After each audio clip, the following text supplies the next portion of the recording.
invitados internacionales, así que va a ser el turno de ellos y los vamos a presentar como corresponde. Esta va a ser una conferencia en dúplex, ¿ya? En dúo, y nuestros amigos, nuestros invitados, uno de ellos es investigador, analista de imágenes y video, miembro, perdonen, acá. Investigador, analista de imágenes y video, miembro de Sephora, Comisión de Estudios del Fenómeno OVNI de la República Argentina. Y del Grupo de Investigación Visión OVNI, también director del Grupo de Investigación de Fenómenos Aéreos Anómalos Fénix 4. Y su compañero, quien también va a estar aquí en esta conferencia, es investigador, el primero es Guillermo Victory, se me estaba olvidando el nombre. Guillermo Victory, director de Fénix 4. Y su acompañante, como decía, investigador encargado del área de marketing y edición de contenido del Grupo de Investigación de Fenómenos Aéreos Anómalos Fénix 4. Miembro de Sephora y del Grupo de Investigación Visión OVNI. Así que nuestros amigos, directamente de la hermana República de la Argentina, nos van a dar también su conferencia, su ponencia. Ahí nos van a hablar de metodologías de investigación, un poco de esta agrupación que no tiene poquito de haberse creado, pero que ya han causado bastante ruido. De hecho, ahí nos van a hablar sobre algunas desclasificaciones muy relevantes sobre un caso, quizás el más importante de Argentina, el caso Bariloche.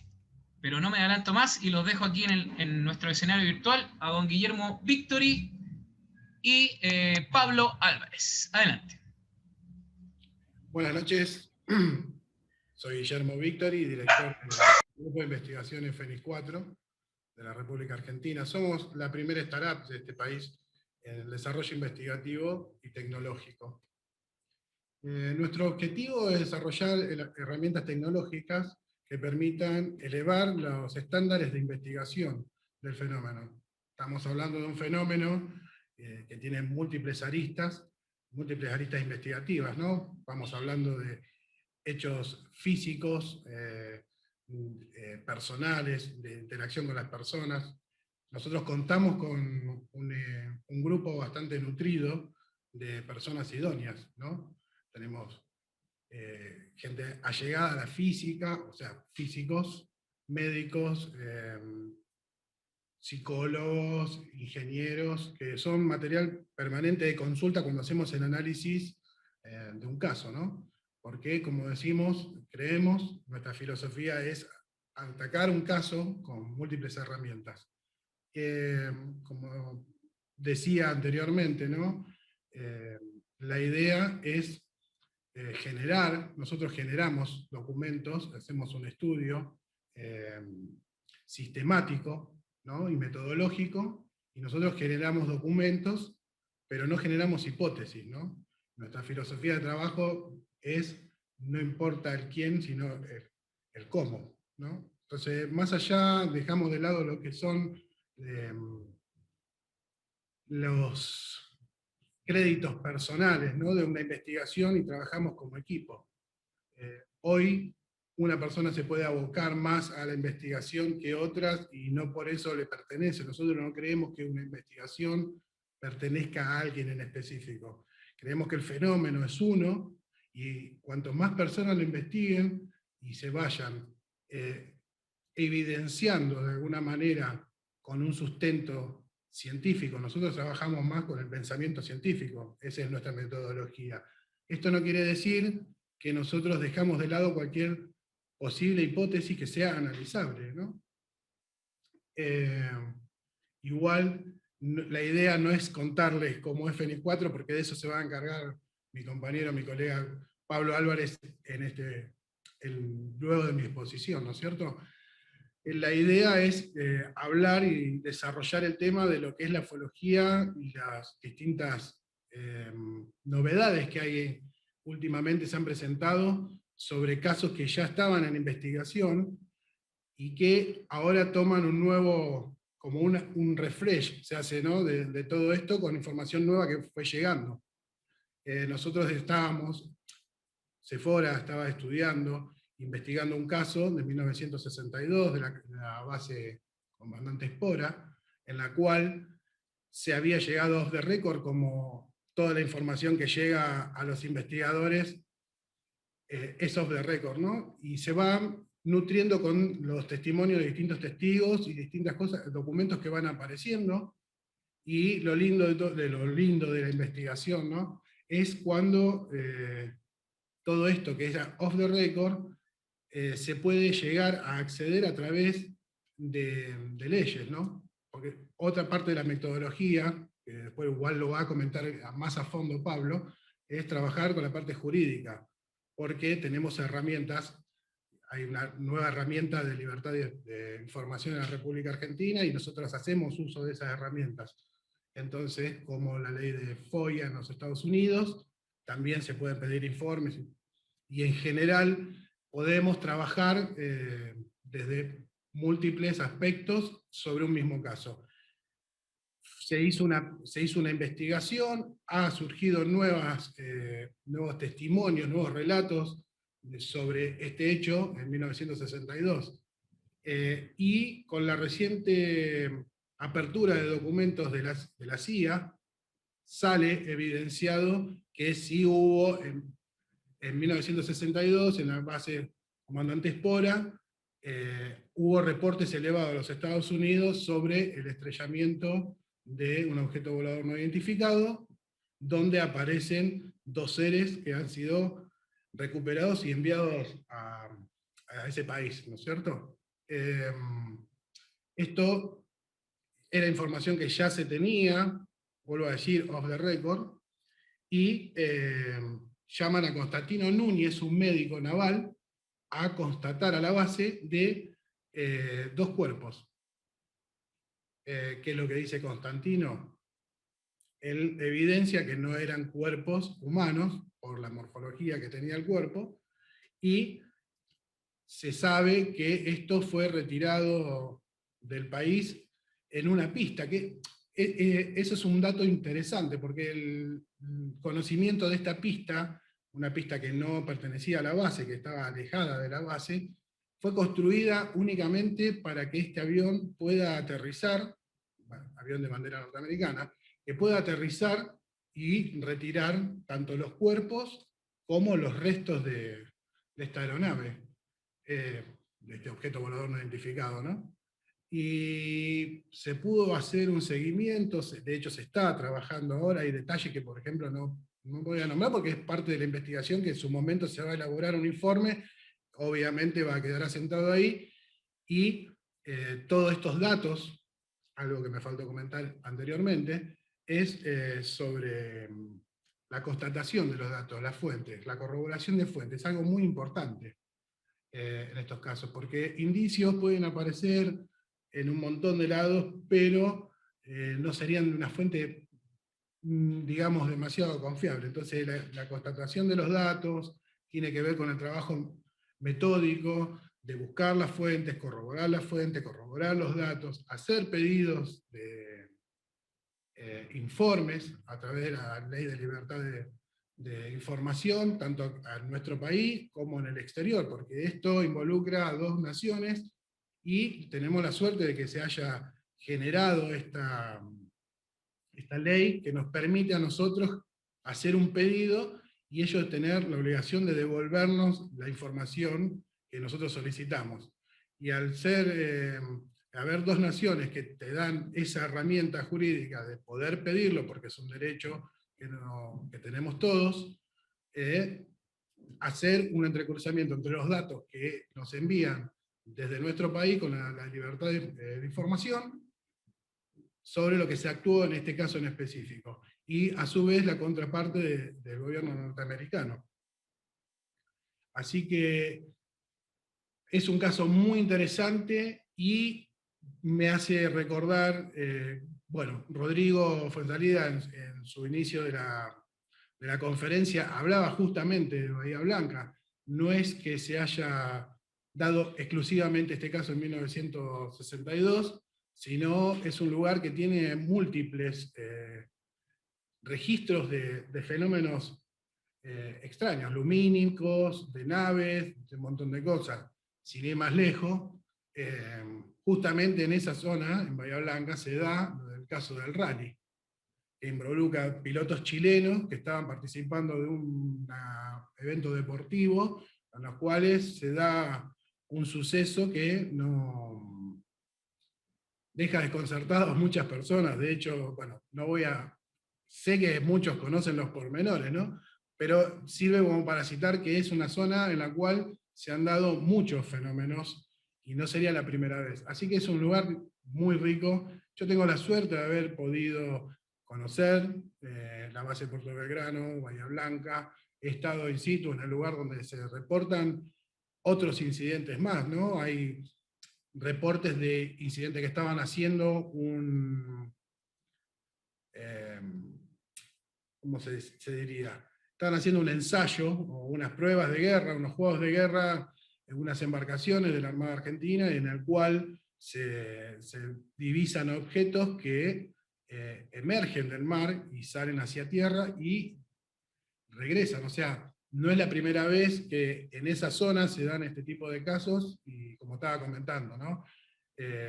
1962. El mes de mayo de 1962 fue un mes de avistamientos, no sería el único caso de mayo del 62 en los cuales se dieron este tipo de fenómenos. Hay mucho material también por parte de la prensa escrita, en la cual deja registro una fotografía. Tengamos en consideración la época, deja registro de un objeto luminoso en el cielo, con todo el desarrollo de este caso, ¿no? Es un lugar verdaderamente interesante, y también me gustaría volver a un comentario que hizo Víctor, ¿no? Sobre el tema del análisis fotográfico. Bueno, me dedico al análisis fotográfico y de video, en el cual mi idóneo, nuestro idóneo como Fénix 4, es alguien conocido por acá como Marcelo Moya, no sé si le suena, es nuestro asesor, y le quiero mandar un saludo, no sé si está Marcelo ahora escuchándonos, en el cual hemos compartido muchos análisis, y hay ciertas cuestiones básicas. Cuando nosotros decimos, nosotros tenemos en la jerga, denominamos lo que son los ovnis fantasmas, ¿no? Son estas fotografías en las cuales aparece una mancha, un objeto, o lo que la persona quiera denominar, y te envían una fotografía para el análisis, y yo personalmente no analizo esas fotos. Si la fotografía no viene acompañada de un relato, o sea que la persona, el testigo, toma la fotografía porque ve el objeto, ve el movimiento, ve el desplazamiento, yo no las analizo.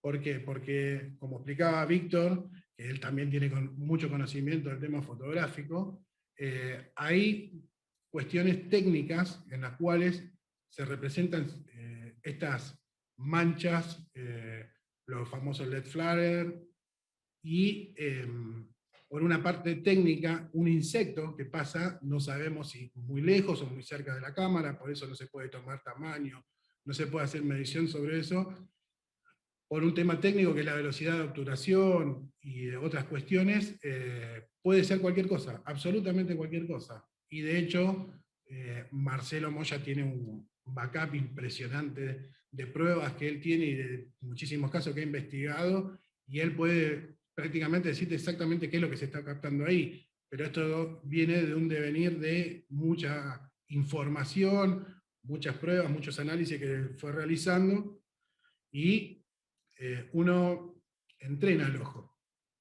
Uno cuando da una devolución no la da por motus propio, porque dice, no, esto es tal cosa. No, no, es que ya nosotros vemos algo, diríamos el ojo de fotógrafo, ¿no? Pero vemos algo y ya sabemos prácticamente qué es lo que es antes de hacer cualquier tipo de análisis. O sea, ya hemos pasado por hacer esa experiencia. Pero ahora no, le quiero robar más tiempo y le quiero dar el pase a Pablo Álvarez, que les va a comentar un poco más a fondo de cómo es la metodología de trabajo y parte del trabajo que hemos realizado como Fénix 4. Muchas gracias por escucharme, un saludo a todos, los dejo con Pablo Álvarez.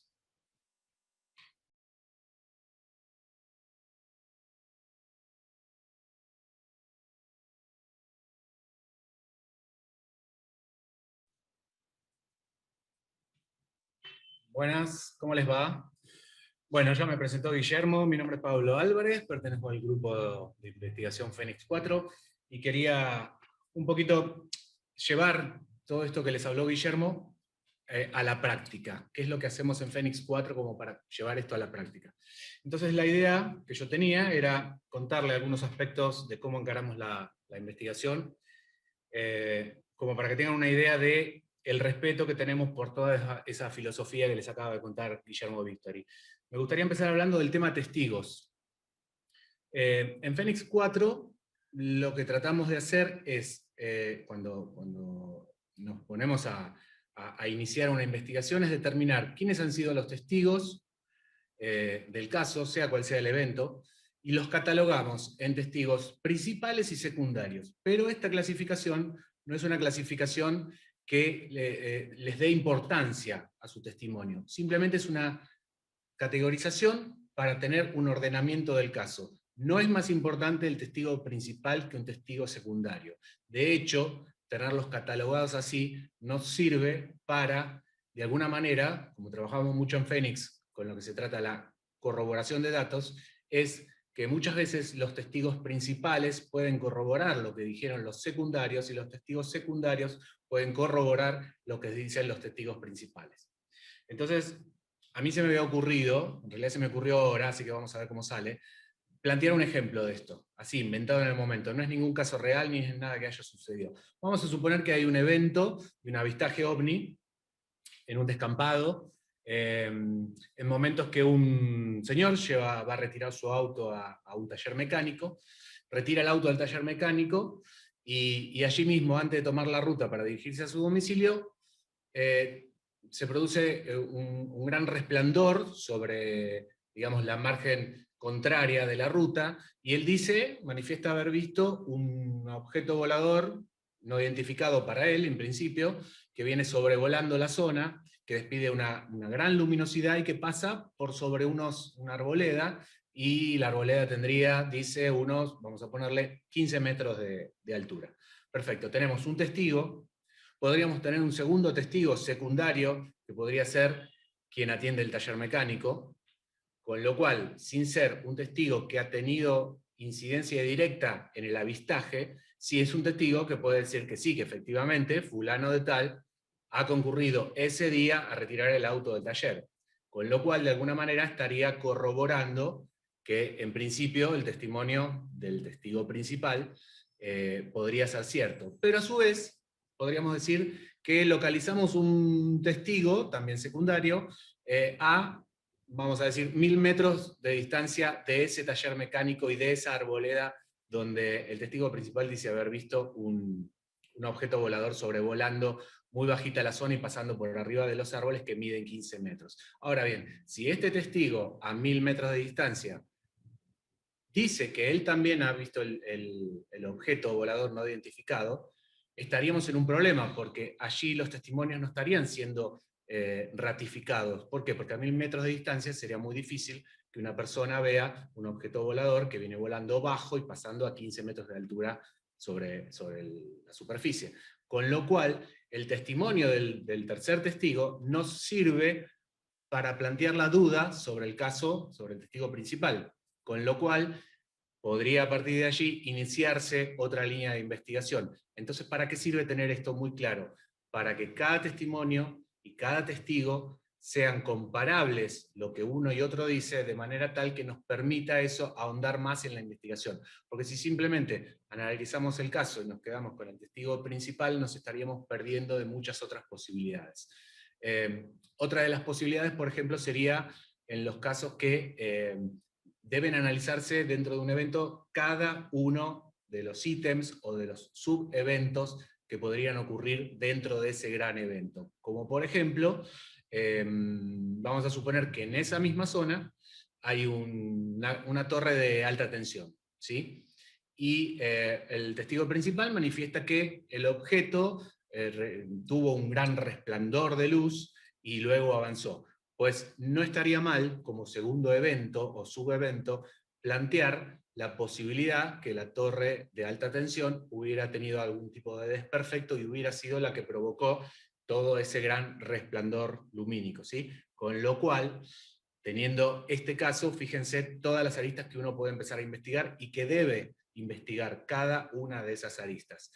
Los testimonios de los principales y de los secundarios, y eventos secundarios, si quieren, o subeventos, como podría ser el análisis del comportamiento de una torre de control. ¿Sí? Nosotros planteamos los trabajos así, analizando cada uno de los aspectos que podría estar encerrado dentro de un gran evento o de un gran caso.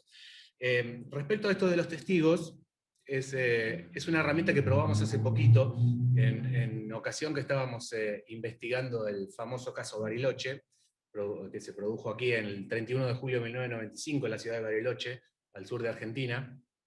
Y había una consigna, que era encontrar a la persona que había hecho la cartografía sobre la cual luego el comandante Sipuzá, que era quien venía en el segundo avión de este caso, si tienen oportunidad de leerlo por allí, léanlo, el caso Bariloche o el caso Polanco, porque es muy interesante. Esa cartografía que se había utilizado para posicionar los aviones, los avistajes de las luces a la derecha, a la izquierda, qué pasa por abajo de un avión, etcétera, etcétera, esa cartografía había sido hecha por alguien. Pues bien, la idea era encontrar quién había sido el autor o la autora de esa cartografía. Y nos planteamos hacerlo de dos maneras. Una era vía, obviamente, como estamos acostumbrados hoy, tratar de localizar a esta persona vía redes sociales. Todos sabemos que hoy la gran mayoría de la gente tiene un perfil en alguna red social, llámese Facebook, Instagram o la que sea, y eso facilita bastante las cosas. Pero dijimos, bueno, al mismo tiempo que tratamos de hacer esta búsqueda por redes sociales, vamos a tratar de probar una teoría, que es la teoría de los 6 grados, que es muy interesante. En este caso, por suerte, logramos encontrar a la persona muy rápidamente vía redes sociales, pero también corroboramos que, utilizando la teoría de los 6 grados, también se puede localizar un testigo, aunque a veces parece que estuviera muy lejos del alcance y que fuera inalcanzable. El tema es el siguiente. En 1930, y lo voy a leer, Frigyes Karinthy, que es un escritor, plantea la teoría que dice que yo, hoy aquí sentado, estoy a 6 contactos de llegar a cualquier persona en el mundo. Absolutamente a cualquier persona en el mundo. ¿Y qué dijo en 1930? No tenía el beneficio de las redes sociales que tenemos hoy. Él dice que si yo planteara que necesito comunicarme, voy a decir cualquier nombre, con el Papa Francisco, podría emitir 100 comunicaciones, 100 mensajes a mis conocidos, y cada uno de esos 100 conocidos míos deberían hacer también 100 contactos trasladando el mensaje de que yo necesito comunicarme con el Papa Francisco. Y así sucesivamente durante 6 grados. Eso cubre casi la totalidad de la población mundial. Entonces, bueno, activamos, iniciamos la búsqueda por redes sociales, la encontramos enseguida, pero aplicando la teoría de los 6 grados, la encontramos en apenas 2 grados, sin la utilización de las redes sociales. Esto es porque emití la búsqueda a 25 personas de confianza, esas 25 personas hicieron lo propio con otras 25 personas de mucha confianza, y oh casualidad, uno de mis contactos tenía un amigo que trabajaba donde trabajaba esta persona que queríamos localizar, pero que actualmente trabajaba el hijo allí, con lo cual en 3 grados logramos llegar a esta persona. Esta es una herramienta muy interesante para aquellos que les gusta investigar, porque te permite llegar, si está bien hecha y está bien planteada, te permite llegar absolutamente a cualquier testigo que uno esté buscando. A veces los testigos son medios reacios a hablar, o no quieren hablar por razones personales, lo que sea, pero al testigo es muy fácil encontrarlo aplicando esta técnica. Después veremos si quiere hablar o no quiere hablar, ese es otro tema, pero sí se lo puede localizar muy fácil. Y respecto a este tema de los testigos, también me parece interesante, creo que es uno de los aspectos más importantes cuando uno inicia una investigación, y es tener respeto por el testigo. Uno, obviamente, está embalado por toda la investigación y por todos los detalles que contiene y demás, pero a veces el testigo no quiere hablar y tiene sus razones. Pueden ser personales, pueden ser laborales, el evento puede haber provocado algún choque psicológico y el testigo prefiere no hablar, lo que sea, son razones que manifiesta el testigo y que hay que respetarlas, ¿sí? Y lo otro que me gustaría señalar es que en Fénix 4, por ejemplo, no utilizamos cuestionarios para interrogar testigos. Lo que nos parece más útil es dejar que el testigo, si quiere hablar, a su ritmo y con lo que él quiera contar, dejar que comience a explayarse, y a partir de todo lo que cuenta, uno después podría hacer alguna intervención y alguna pregunta más puntual, ¿sí? Y obviamente, para todos los que han tenido experiencia con el manejo de testigos, hay que tener muchísimo cuidado con las preguntas que uno hace, y me refiero a esas preguntas que pueden tener a veces, hasta inconscientemente por quien las realiza, puede tener escondida casi la respuesta que queremos escuchar, ¿sí? Vamos a suponer que interrogamos un testigo que nos está contando su historia y demás, y de pronto nos dice que se acercó a un objeto que él desconoce qué era, pero que tenía luces de colores. Pues bien, la pregunta correcta, si yo quisiera saber qué colores tenía ese objeto, es preguntar precisamente qué colores tenía ese objeto, y no preguntar si tenía luces rojas, porque por ahí estoy influenciado, que hubo un caso parecido, que tenía luces rojas, y entonces yo quiero corroborar a ver si tiene algo que ver con aquel objeto que se vio en esa misma zona hace un tiempo atrás, ¿sí? La pregunta debe ser hecha como qué colores tenía ese objeto, y no si tenía luces rojas o verdes, ¿sí? Así nos gusta, por lo menos en Fénix, tratar las cosas, y en esa línea trabajamos. Otro de los temas que recién un poquito se los mencioné, y es que es muy necesario, porque a veces revelan cosas que no estaban en el estudio principal, y es estudiar todos los subeventos o los eventos secundarios que podría tener un evento en particular. Porque muchas veces de ese estudio es donde salen otras líneas de investigación posibles, y es necesario analizar todos los ítems. Hay una investigación, recién se las conté, que habíamos investigado el caso Bariloche, algunos aspectos del caso Bariloche, porque el caso Bariloche tiene muchísimas aristas. Hubo algunas que por encargo de Sephora nos encargamos nosotros de analizar. No les puedo contar mucho más, porque todavía el informe no ha salido a la luz, y mientras no salga a la luz, nosotros en Fénix 4 no blanqueamos lo investigado hasta tanto Sephora, en este caso, sea quien dé el puntapié inicial. Pero es un caso que tiene muchas aristas y muchos lados y subeventos por investigar. Y de casualidad, este subevento fue determinante a la hora de cerrar y concluir una investigación. Un elemento que nadie le había dado importancia, nadie lo había investigado, etcétera, etcétera. Así que muy importante plantear el evento principal, todos los subeventos, el testigo principal, los secundarios, absolutamente todos, ¿sí? Un temita una herramienta que nos facilitó muchísimo el ordenamiento, sobre todo cuando se trata de casos tan complejos, es la utilización de una planilla. Veo que por aquí están presentes el resto de la gente de Fénix 4, que se ha encargado de elaborar esta planilla. Es una planilla relativamente sencilla, no es ningún invento nuevo, es una planilla timeline o línea de tiempo, que nos ha realmente resultado súper beneficiosa. ¿Por qué? Porque en esa planilla lo que se hace es volcar no solamente los datos principales del evento, sino todos, cuando digo todos, lo digo con mayúsculas, son todos los testimonios, todos los subeventos, los horarios, la gente involucrada, sus cargos, sus trabajos, sus testimonios, dónde dijeron ese testimonio, etcétera, etcétera. O sea, una planilla que uno la empieza a leer y tiene en forma global todo el evento. Porque normalmente, aunque el evento sea pequeño, quizá un simple avistaje y demás, siempre está compuesto de muchos otros elementos. Y esto hay que registrarlo todo, hay que analizarlo todo y hay que corroborar toda la información. Respecto a esto de corroborar toda la información, hoy en día tenemos la suerte de contar con un montón de herramientas. Si bien en Fénix 4 le damos un enfoque científico a la cosa y tenemos un montón de asesores que, valga la redundancia, nos asesoran al respecto, hay un montón de herramientas que creo que deberíamos utilizar y no siempre las utilizamos, que es herramientas en nuestros teléfonos o en nuestras computadoras, y que sirven para ver si lo testimoniado podría llegar a ser una cuestión de factura humana, meteorológica, natural, o si realmente plantea uno de estos 3 al 5% de eventos que no tienen explicación, ¿no? Como es la tendencia mundial de clasificar los eventos ovnis entre el 3 y el 5% de todos los estudios que se están realizando. Y estas herramientas son muy sencillas de utilizar.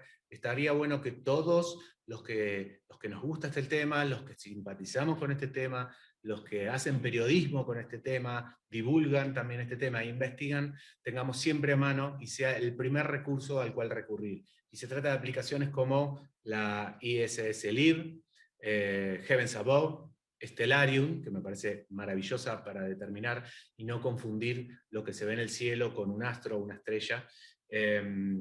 Y obviamente, otra que me parece magnífica es FlightRadar 24, que sirve para descartar la presencia de vuelos, sobre todo los vuelos comerciales, en la zona, ¿sí? Porque se puede setear el día, se puede setear la hora, y la aplicación nos dice qué avión ha pasado en ese momento, de qué aerolínea es, a dónde se dirigía, de dónde venía y a qué hora va a llegar. ¿Sí? Entonces me parece que hoy tenemos un montón de recursos y me parece que los tenemos que aprovechar al 100%.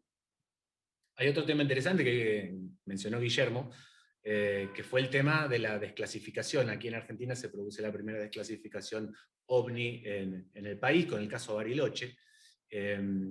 Y sé que en Estados Unidos, también lo mencionaba Guillermo, existe el FOIA, es una herramienta para pedir información acerca de diferentes temas, como aquí en Argentina la Ley de Acceso a la Información, que es la Ley 27275, le permite al ciudadano pedir información. Obviamente no estamos hablando exclusivamente de temas OVNI, ni ufología, ni enanitos verdes. Estamos hablando de pedir información al gobierno porque es un derecho del ciudadano.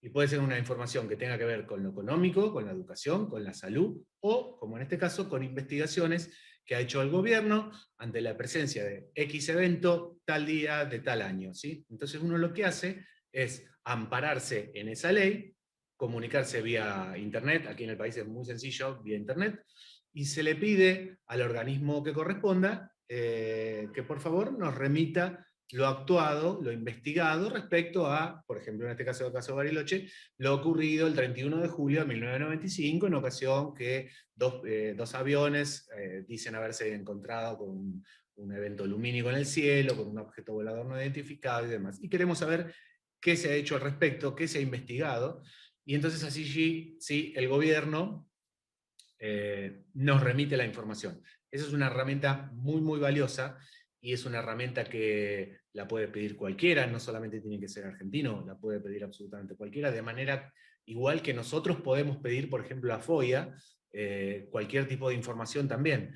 Y de hecho hay mucho vínculo entre los gobiernos y mucha teoría respecto a que los gobiernos colaboran entre sí con el tema ufológico, con lo cual uno puede pedir, como dijo recién Guillermo, entre los eventos de mayo de 1962, donde aparentemente estuvo involucrada una fuerza de Estados Unidos que vino a retirar unos restos de un ovni caído en Bahía Blanca, uno puede pedir información porque ya hubo un indicio de que hubo una comunicación entre las embajadas respecto a que algo habría ocurrido y demás. Así que me parece una herramienta también tan importante como las mismas herramientas que mencioné recién, que son el ISS Lib, o el FlightRadar, o el Stellarium. ¿Por qué? Porque nos permite acceder a documentos que son oficiales, y que muchas veces esos documentos lo que hacen es revelar más datos que no se tenían quizá, y a partir de allí puede surgir una nueva investigación. Me gustaría contarles, es muy breve, porque el caso es muy complejo y muy largo. Aquí en Argentina hubo un caso, que es el caso Dique La Florida. Y ustedes saben que en el ámbito ufológico, normalmente está este mito, que en principio era un mito, está este mito de que dice que las fuerzas americanas siempre están encima de los países latinoamericanos, y que cada vez que se produce un evento, una caída de un objeto, o la aparición de un ser dentro de un objeto estrellado y demás, siempre se dijo que las fuerzas americanas venían y se llevaban todos los objetos y todas las pruebas y todos los documentos, etc. Este caso, Dique La Florida, que es una desclasificación que por ahora se mantiene no oficial, porque las clasificaciones pueden ser oficiales cuando las entrega el gobierno directamente a quien las pide, o bien no oficiales cuando uno cuenta con documentos oficiales, pero que no han sido entregados por el propio gobierno, sino, por ejemplo, con una persona involucrada en aquel momento en ese caso. Esa información es no oficial, a pesar de tener los sellos del gobierno, etcétera, etcétera, sigue siendo no oficial hasta tanto el gobierno la reconozca. Bueno, este grupo de documentos no oficiales, que es un trabajo que le requirió a Sephora cerca de 8 años, nos contaba el otro día Andrea Pérez Simondini, su directora, dentro de todos esos testimonios y demás, hay uno en particular que dice que hay una persona de rango militar que se acerca hasta la provincia de Tucumán, San Luis, donde sucedió el evento Dique La Florida, y que requiere todos los documentos porque dice que se los llevaría a su superior, y su superior estaría obligado a entregarlos a los Estados Unidos. Con lo cual, hay un testimonio de una persona que dice que un militar argentino se acercó a llevarse absolutamente toda la documentación, incluidas las grabaciones de voz, las desgrabaciones y los testimonios de todos, para remitirlos a Estados Unidos. Un mito que muchas veces estuvo flotando en el aire en este ambiente, y que, sin embargo, si se logra finalmente acceder a que esa documentación la entregue el gobierno argentino, esa documentación se va a transformar en oficial, y este mito finalmente será comprobado. Así que me parecen herramientas que, a pesar que uno se dedique a la investigación, debe tener en cuenta que existen herramientas que también son parte de la investigación y que ayudan a completar, valga la redundancia, la investigación sobre un caso. ¿Sí? Porque muchas veces creemos que la investigación es simplemente ir, entrevistar al testigo, tomar nota y hacer un dibujito, una representación de lo sucedido y demás, y la cosa no termina ahí. Hay que hacer una comprobación del cielo, de lo que vieron, a qué hora lo vieron, con qué se podían haber confundido, con qué no, documentos, si hubo denuncias, etc. ¿Sí? La investigación debe ser completa, y cuando se dice completa. Seguramente vamos a investigar un montón de aristas del caso que no nos va a llevar a nada. No es que no nos lleve a nada, es simplemente que termina descartando que el camino de investigación no iba por ese lado. Pero esa investigación es tan valiosa como las que nos señala por qué camino ir. ¿Sí? Y si tenemos tiempo, Beto, vos me dirás, quisiéramos cerrar. Hace un ratito estábamos hablando con Guillermo sobre cuál era el objetivo de toda esta charla que hicimos. Y era, sí, hacer hincapié en que tenemos un montón de herramientas científicas y un montón de herramientas que tenemos a mano, porque muchas veces no tenemos el acceso a determinadas herramientas y conocimiento en, por decir algo, física cuántica. ¿Sí? Pero sí tenemos asesores que han estudiado para eso y que saben y que nos asesoran. Pero sí hay otras herramientas que sí las tenemos muy a mano, y las deberíamos tener todas a mano, como las que mencioné. Y a propósito de esto, quisiéramos leer, si está Beto por ahí, me dirá si tengo 3 minutitos, porque no voy a tardar más de 3 minutos. ¿Beto? Sí, por favor, adelante, Pablo. Muy bien, muchas gracias. Y esto se lo voy a leer porque lo acabamos de hacer. Es fresquito, fresquito. Y me gustaría que quede de alguna manera como un mensaje final, si se quiere. ¿Sí? Dice así: estamos viviendo tiempos inusuales respecto al fenómeno. Desclasificaciones de las grandes potencias, reconocimientos de países acerca de que el fenómeno es real y existe, grupos privados y gubernamentales interesados en los restos que podrían haber dejado algunos de estos objetos al entrar a la atmósfera. Existe un interés en ellos, y esto es hoy una realidad. Esto creo que no lo podemos negar. Hoy más que nunca necesitamos que todos aquellos que tenemos un interés por este fenómeno nos interioricemos, estudiemos, investiguemos acerca de posibilidades, eventos, hipótesis, estudios y herramientas. No hace falta que seamos parte de un grupo de investigación, simplemente podemos ser simpatizantes del tema, somos periodistas del tema, somos divulgadores del tema, somos investigadores del tema. No podemos seguir difundiendo teorías conspiranoicas, que dicho sea de paso, esta semana nos llenamos de esa con la llegada de la NASA a Marte y una serie de conspiraciones respecto a que todo había sido filmado en un desierto en Chile, ¿no? No hace falta, perdón, no podemos seguir difundiendo teorías conspiranoicas ni hipótesis alocadas que no tienen ningún sustento en ninguna parte de la ciencia y solo se apoyan en un pensamiento, o lo que es peor, en una creencia. Toda la semana pasada, lo que les decía recién, estuvimos viendo comentarios acerca del porqué de las fotografías del Perseverance eran borrosas y estaban en blanco y negro. Y elaborando conspiraciones acerca de que la NASA nos miente y está todo filmado en algún desierto. No podemos seguir difundiendo, ni siquiera mirando, y mucho menos, por favor, dando likes a videos, y yo acá había puesto la palabra videos estúpidos, y Guilla me dijo, es un poquito fuerte, así que vamos a dejar sacar la acotación de estúpidos y vamos a dejar solamente videos.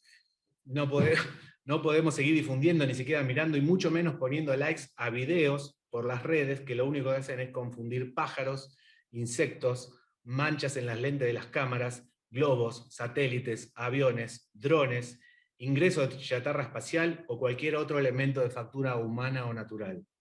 Todo eso debemos conocerlo, es nuestra obligación, todo eso debemos conocerlo, para entonces sí quedarnos con el resto de los eventos. Los encuentros o los avistajes que sí podrían ser catalogados como ovnis, o WAPs, como se le dice ahora, ¿no? Para hacer un fenómeno más abarcativo, WAPs. Y a esta altura, también deberíamos conocer muy bien cuáles son los videos falsos, cuáles son los videos que se hacen en forma, digamos, a propósito, muchos de ellos con programación como puede ser CGI, que permite la superposición de imágenes y demás, y que solamente tienen un propósito, y es llenar de suscriptores un canal para luego monetizar ese canal y obtener dinero a partir de allí. Solo así, y conociendo lo que vuela y es de factura humana o natural, podremos acercarnos realmente a un fenómeno tan complejo que desafía a los conocimientos de la ciencia que tenemos hasta hoy en día. De allí la gran importancia que todos, simpatizantes, divulgadores, investigadores, se capaciten y aprendan a distinguir un evento que podría no tener explicación a un evento fruto de un efecto óptico o fotográfico. Está llena la red de videos y fotografías, sobre todo, donde simplemente se trata de un efecto fotográfico, como los famosos lens flare, que está absolutamente lleno, y que se publican y la gente confunde eso con un objeto volador no identificado. Enfoquémonos en lo que es real del fenómeno, aquello que vale la pena y el esfuerzo de investigar, de leer o de estudiar, para que cuando nos toque estar frente a una pantalla, cuando nos toque hablar como periodistas, o simplemente cuando nos toque contarle a un amigo de qué se trata este misterio, lo hagamos con lo más cercano a la realidad del fenómeno. Como decía Francis Bacon, que es un filósofo inglés, allá por el año 1600, estamos en el 2021, en el año 1600 dijo la famosa frase, el conocimiento es poder. ¿Y a qué se refería? Básicamente, se refiere a cómo el conocimiento sobre algo nos entrega más opciones y mejores maneras de enfrentar esa situación. Así que este era nuestro mensaje final, y era un poco el alentar a que todos estudiemos, los que nos gusta este tema, todos investiguemos y nos interioricemos bien sobre de qué se trata, y realmente trabajemos sobre aquellos casos que merecen la pena trabajar, y desechemos todos aquellos que lo único que están haciendo es confundir a un montón de gente, ¿sí? Así que muchísimas gracias por la invitación, la vuelvo a retirar, lo que ya dijo Guillermo. Muy agradecidos por esta invitación, todo el equipo de Fénix 4, y obviamente en futuros encuentros contarán con nosotros si así lo requieren. Muchas gracias. Perfecto, excelente Pablo. También Guillermo, con la exposición que nos han hecho, describiendo un poco lo que hace, el trabajo que hace Fénix 4, esta agrupación ahí que están, como mencionamos al principio, haciendo bastante ruido ahí en la Argentina. Por acá, bueno, están felicitándolos por su exposición. Incluso aquí Andrea Perisimondini, le mandamos saludos, está aquí presente, dice muy bien Guille, Pablo, orgullo, felicitaciones a Fénix 4, dice Manro, Axel, saludos a todos, Axel, felicitaciones, excelente exposición, Cecilia, no importa el quién, sino el cómo, muy bien, y por acá también les dejaron una preguntita, a ver si, dicen, de los casos ya resueltos, ¿cuáles son los más sorprendentes? Qué preguntita, ¿no? Sí. Flor de preguntita. Hace un ratito, de lo que leía acá, yo decía que era necesario capacitarse y todo más para entender mejor las herramientas que uno puede llegar a utilizar, y eso nos permitiría acercarnos a la verdad. A veces, investigar un caso no quiere decir concluir en que efectivamente era así lo voy a decir, un plato volador con 6 enanitos verdes arriba. A veces llegar a la verdad es también determinar que eso era un efecto fotográfico, que era un efecto de factura humana, que era un dron, que era un satélite, o que era el ingreso de chatarra espacial. ¿Sí? A veces llegar a la verdad no quiere decir llegar a descubrir que sí, efectivamente era un ovni, sino también llegar a descubrir que efectivamente no era un ovni. Yo creo que uno de los casos más interesantes los nombré hoy, por lo menos a mí son los dos que me fascinan, que es uno el caso Bariloche y el otro el caso Dique La Florida. Sobre el Dique La Florida esperemos tener en el próximo tiempo algún tipo de comunicación oficial, y hay mucha investigación dando vuelta. El caso Bariloche a mí me ha resultado fascinante porque incluye un montón de, diríamos, de subeventos. Son 2 aviones que se cruzan con un evento que tiene que ver con luces y objetos en el aire, y hay involucrados más de 17 testimonios. Son profesionales, la gente que iba arriba de los aviones, piloteando los aviones, una tripulación comercial y una tripulación que tiene que ver con gendarmería. Está involucrada la torre de control del aeropuerto de Bariloche. Hay un corte de luz en la ciudad de Bariloche, hay un corte de luz en el mismo aeropuerto al momento de descender los aviones, así que es un caso súper completo. Ese caso yo creo que hoy sigue en investigación, porque lo que se ha querido concluir por parte de la oficina que tiene que ver con la investigación, no digamos OVNI, pero con la investigación de fenómenos aéreos de nuestro país, se intentó concluir, creo que aún no está concluida. Y otro caso, ¿cuál puede ser? Quería hacer la acotación que el caso Bariloche es el primer caso desclasificado de manera oficial en la República Argentina. Exacto. O sea, no es un caso más, es un caso emblemático, no solo en la ufología nacional, por decirlo de una manera, sino es un caso muy reconocido en todo el mundo. De hecho, por las acciones del piloto, se ha hecho como un protocolo de cómo reaccionar ante un evento así, o sea que no es un evento bastante importante, y de hecho sería el más importante de la República Argentina porque es el primero que se desclasifica de manera oficial. Así que es importantísimo. Sí, como para que se den una idea de la cantidad de aristas que tiene este caso, cuando hicimos la planilla de timeline, es una planilla que tiene aproximadamente, serían 4, 5, 6, tiene aproximadamente unas 10 columnas y tiene 114 renglones hacia abajo de datos, testimonios.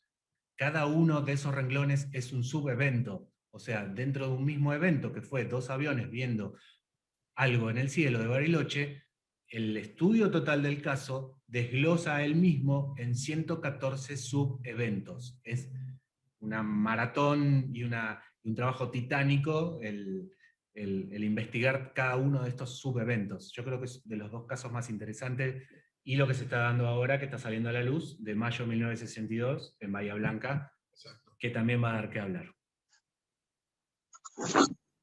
Buenísimo, buenísimo. Acá siguen las felicitaciones de Mónica, de Silvana, Eliseo, buen método investigativo, nos dicen. Y por acá, ¿han tenido casos de abducciones? Ahí vamos a dejar como última pregunta. ¿Han tenido casos de abducciones? No. No como grupo, pero bueno, también dentro del grupo, los diferentes integrantes tenemos dentro del fenómeno aéreo anómalo, a veces no aéreo, a veces también terrestre, nuestras propias lecturas y interés en el tema, así que hay gente que se interesa más por esos temas y otras menos. A mí en lo particular, si bien, bueno, sí, se podría ser catalogado como una abducción, a mí el caso que me fascina es el de Juan Pérez. Sí, sí. Bueno, que se ha hecho un documental y demás. exactamente. Otra cosa que, para sumar a todo este comentario, que por ejemplo, nuestra mirada como equipo no responde directamente a que todos pensemos y tengamos el mismo enfoque sobre el fenómeno. Dentro de nuestro equipo hay gente que tiene un enfoque más hacia un lado y otros hacia el otro.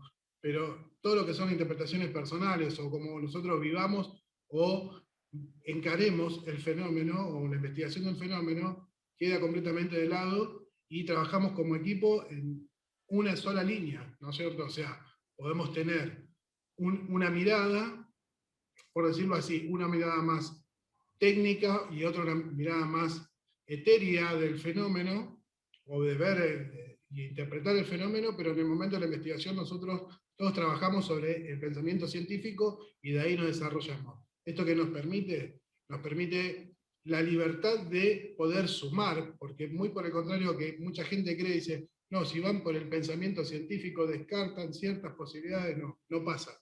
De hecho, Pablo, como estaba comentando, la teoría de los 6 grados no sería un método científico, por decirlo así, sino es una teoría aplicable y vamos incorporando todo lo que son todo tipo de posibilidades, ¿no es cierto? Porque,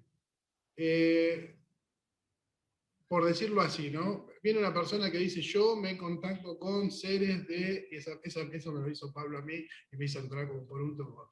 Y lo voy a contar, ¿por qué? Porque me dijo, ¿y vos descartarías a una persona que dice realizar un contacto con seres extraterrestres y planteé, decir, yo los puedo hacer venir acá a aterrizar? Pues yo le decía que no investigaba cosas que no sean investigables tangibles, ¿no es cierto? Y si este hombre realmente hace un contacto y te dice a tal día, a tal hora está acá y viene bajo una nave y deja huellas investigables y fotografías, ¿lo descartarías? No.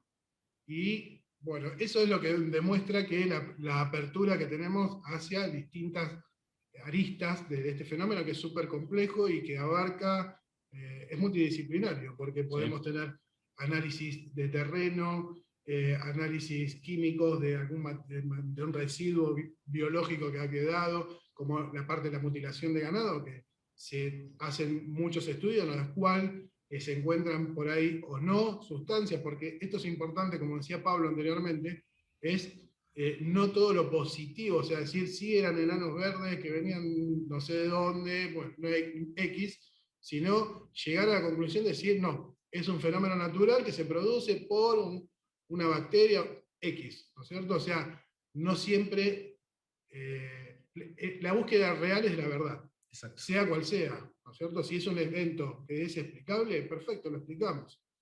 Y eso nos permite avanzar en la investigación, ¿no? Perfecto, excelente. Bueno, por acá Víctor también decía, pregunta Guille, ¿cuándo el intercambio de asados? Dice. Pablo es un excelente asador. con un vinito chileno lo vamos a hacer, ¿eh? Con un vinito, sí, claro. Exacto, un Malbec. Argentino. Un Malbec chileno, ¿ya? No, argentino. Ya. Muy bien, perfecto. Oye, súper bien, nos han descrito un poco la metodología de trabajo, de cómo investigan, la herramienta, la verdad que me parece súper bien. Además que todos los que nos gusta este tema podemos también, como usted, como Pablo así decía, y nos aconsejaba también aprovechar esas tecnologías que ya casi todas las tenemos a la mano. Así que me parece súper para ir cerrando un poquito esta ruta de la investigación que hace Fénix 4. Así que les agradezco, como yo decía al principio, nuestros primeros invitados internacionales en las conferencias de CEIFAC y creo que ha sido todo muy bueno. Así que los felicito y los libero muy para que agradecido puedan... por la invitación. La verdad que es un placer. Igual somos gente que ya nos conocemos todos, pero que nos hayan hecho la invitación, la verdad que es un verdadero placer y nos permitan participar y contar un poco de nuestra metodología de trabajo, hacia dónde apuntamos y creemos también el tema de la integración de investigaciones. Habría para comentar algo, pero no, ya damos por finalizado, no nos van a tener que aguantar más. pero hay mucha casuística que involucra a ambos países por una frontera física natural, pero hay reportes de zonas muy aledañas entre un país y el otro y de la misma fecha y todo. Entonces, esto de integrar la investigación, claro, armar una gran red de investigación, dejando de lado por ahí algunos viejos requisitos de egoísmo de mi caso y todo, porque creo que en realidad lo que investigamos todos es un fenómeno. Y cuanto más ojos tienen en el cielo o analicen datos, va a ser mucho mejor, creo yo, ¿no? Es nuestra política de trabajo. Así es. Aparte que los ovnis no reconocen fronteras, yo creo, así que demasiado. Así es. Muy bien. Muchas gracias, Guille. Muchas gracias, Pablo. Y bueno,